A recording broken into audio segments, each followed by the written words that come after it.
দারুণ আছে।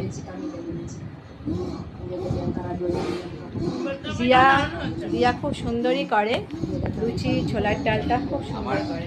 ইউটিউবের ভিডিও এখন স্ক্রল করলে চলে আসছে। এই সাবাস।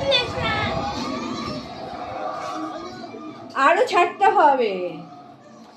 ও না না, কি দারুণ রান্না করেছে আমার মা।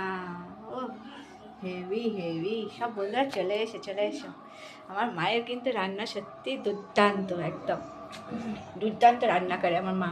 ওই জন্যই কিন্তু আমি আমার মায়ের থেকে কিন্তু রান্না শিখে আমিও কিন্তু শিখেছি।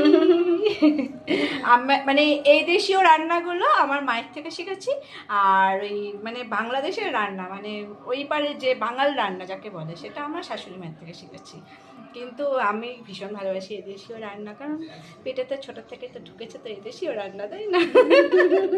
কিন্তু মাছের ঝাল টাল যখন করি তখন আবার ওই দিককার মতন করি, কারণ আমি তো আবার ঝোল খেতে পারি না, মাখা মাখা খাই। আবার আমার এইখানে মায়ের এখানে আমার বাবা ভাই এরা সব একটু ঝোল ঝোল ভালোবাসে, তো এই জন্য আবার মিক্সিং এই দেশীয় মানে ঘটি বাঙাল যাকে বলে। ঠিক আছে, তো তোমরা কাকে ভোট দেবে, ঘটি ইয়া বাঙাল? ঠিক আছে, অবশ্যই জানিও।